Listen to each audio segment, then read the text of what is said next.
Good evening, ladies and gentlemen, and welcome to another episode of Combat Culture Africa.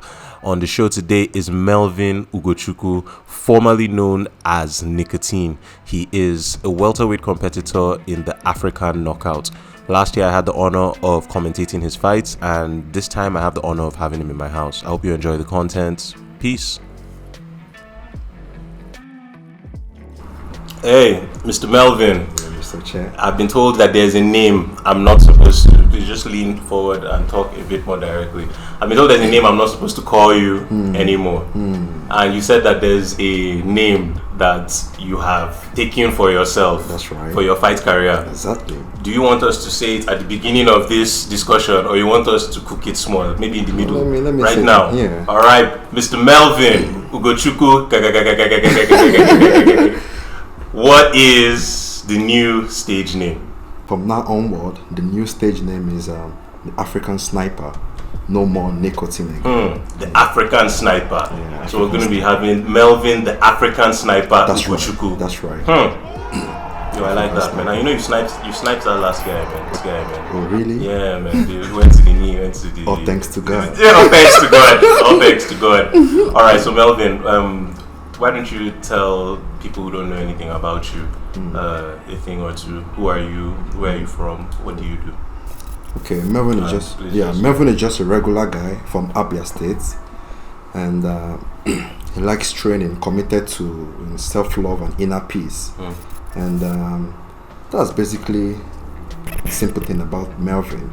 Just a cool guy who likes himself and likes to do what is right, committed to God, and that's just it. Beautiful. Yeah. Beautiful. So MMA in Niger. You're one of the. I mean, I was in the generation before you, and I fought twice here, and it's through those fights that I have now been able to commentate and be able to become somebody in the community. And now it's your time to shine, and the stage is bigger. What's it like being on the forefront? Like you're the first in Niger. You're going to go international and global by the grace of God. So what's that anticipation? What's that pressure? What's that joy like? Well, first of all, I want to thank the AKO for giving us such opportunity. Thanks to Kamaru, Usman for promoting the event. And I still keep repeating, it's not by my power or my strength, but by the grace of God. I never knew MMA was going to put a bill for me. I just see myself there, and I give thanks to God. So I hope in the future, God keep granting me success, more victory, and the future is bright. The future is bright indeed, sir. The future is bright indeed. So, you want to come closer to the microphone, please? Okay. Yeah, just lean in. Aha, excellent. To the mic. Yeah, to the mic. Thank you. So, what comes next this year? I mean, I was at your last fight in December, 27th of December, I believe. You won by knockout. And now they've announced that they want to have titles this year. They want to have more events this year. Do we have an idea as to when you're looking to compete again? Are you keeping that to yourself for now? I don't really have a date yet. I don't know when next they're having the event, but I'm staying ready and I'm hoping for that day to come. I just go in there and do what I have to do, and leave the rest for God, as I keep saying. Beautiful. Yeah, that's it basically. Yeah. So, and you're currently training with TMA in Abuja, right? Yes, so I was training in Imo State before. I don't have a teammate where I can do the sparring. All I used to do is watch YouTube videos, practice on my own. So I communicated my big bro, Kennedy. Hey bro, I need to upgrade myself and level up. He said, oh really? Move around, check around in Nigeria. Anywhere you can see a good training, just hit me up. So I checked around and I saw TMA, Abuja. I sent him a message, oh big bro, TMA. And all thanks to big bro, he supported me hugely. Sent me to TMA, communicated Shego, and I went there and I saw Chidi. With first day I went there, Chidi choked me up. So I saw the likes of Macho, JT. Thanks for JT. He corrected some striking mistake in me, and Up Tape too. He helped me in the ground. From Cameroon. Yeah, right? Cameroon too. And all thanks to Shegun. He taught me some things I never knew before, and that's why I got to train in TMA. Yeah. So all the way from Imo, no sparring partners. No. Moved to Abuja. No. Came here, started developing all these extra skills for yourself, That's and then right. you fought in AKO. Was it in this? Was so 27. 27. So this was all before that. This last AKO event. That's right. I stayed 4 weeks here Wow. in TMA before the 27th of December for the fight.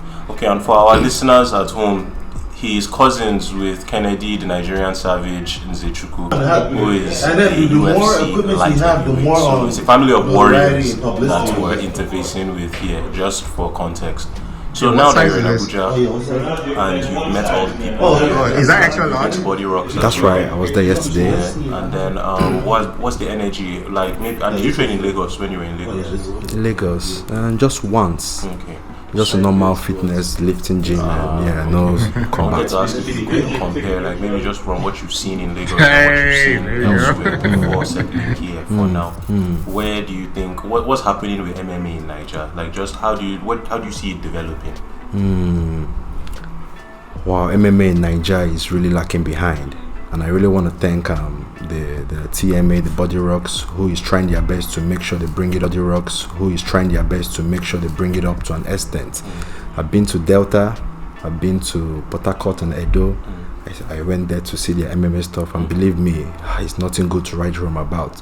And when I came here to Abuja, what I saw with the TMA and the Body Rock, at least, it's a good improvement. And I think if they keep getting more lessons from higher athletes and keep bringing it back here, believe me, MMA here in Nigeria is going to grow to an extent. Yeah, it will. So basically, here in Nigeria, Abuja has the best to what I have seen. Yeah. That's a massive compliment coming from you, seeing as you are an active fighter. That's right. Okay, so now, we have an election next month. There's a lot of energy in the air, all kinds of energy, and all of us are doing our best to hold on to what we know to be true. For most of us, that's God's grace. That's right. So, if this were to be your podium and you could just say something as a fighter, because you're doing something extraordinary in a country that's full of doctors, lawyers, accountants, all sorts of things, Yahoo boys, you chose to be a fighter, and look at you. So if you could give advice to the Nigerian people ahead of next month, what would you say? Our vote is our right. If you talk about pigeon, if you want to talk about pigeon. But if you want to speak in English, it's all my good. people, I beg, I want Ojuna, make una go get una PVC. Try vote for person where say go deliver well for us. I don't want to mention name, but men looking at the 3 candidates where we don't see, we already know who God supposed put for that seat. And in fact, I go talk him. Now Peter Obi go be.